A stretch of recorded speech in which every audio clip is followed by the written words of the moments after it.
The next mathematical structure that we'll discuss in this lecture is a field. So field is a ring with some additional structure imposed on it. Okay. So a non-empty set F with the binary operations denoted by plus and dot is a field if certain properties hold.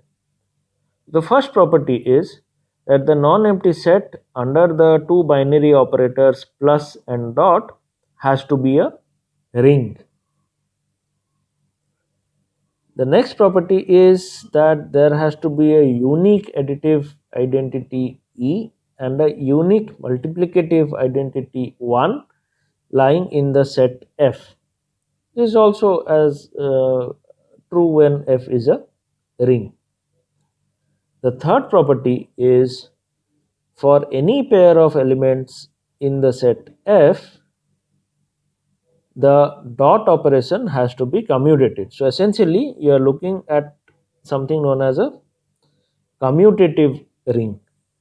Okay, so F is essentially a commutative ring.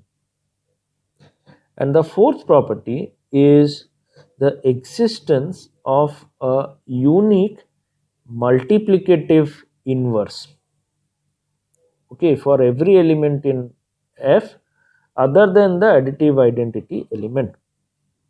So for every element in F other than the additive identity element E, okay, there exists a unique element which we are denoting with this x to the power minus 1. Okay, so this is just a denotation that we have, such that if you perform the dot operation between x and x to the power minus 1, it is same as performing the dot operation between x power minus 1 and x, which will result in the multiplicative identity element in F. Okay, so you see here, so F we can call it to be a commutative ring, and along with that what we have is the existence of a unique multiplicative inverse for all the elements in the set F except for the additive identity element. So the examples that we have which can possibly form a field, let's see if a set of rational numbers with plus and dot operation can be a field or not. So as a set of rational numbers, we have said that it's basically going to be a commutative ring, and the additive identity element is 0, which is unique, and the multiplicative identity element is 1, which is again unique. So is there a unique multiplicative inverse in rational numbers? Yes, there is a unique multiplicative inverse in rational numbers. It is just the inverse of the number that we have. So if the rational number is of the form a by b, then the inverse is b by a. Okay, and this inverse is essentially unique to each rational numbers, and hence Q, or the set of rational numbers with the addition and the multiplication operation, is going to be a field. Similarly, we can establish that the set of real numbers with the addition and multiplication operations and the set of complex numbers with addition and multiplication operation are field. What about the set of integers under the addition and multiplication operation?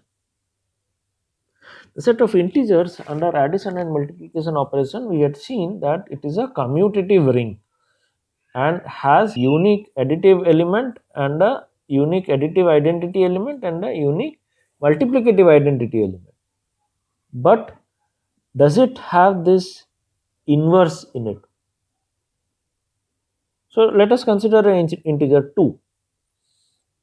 The inverse of 2 would be 1 by 2, and 1 by 2 is not an integer. So the number itself does not have a inverse element belonging to the set under consideration when the identity element is multiplicative identity element is considered to be 1 under the operation of multiplication. Okay, so the set of integers under the addition and the multiplication operation is not a field.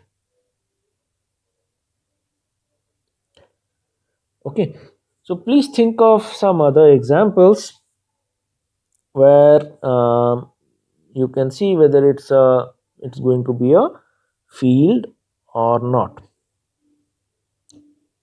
In the next lecture, we'll discuss another mathematical structure known as vector space that is going to be a set which is always associated with some other set known as the field. So we'll stop here. Thank you.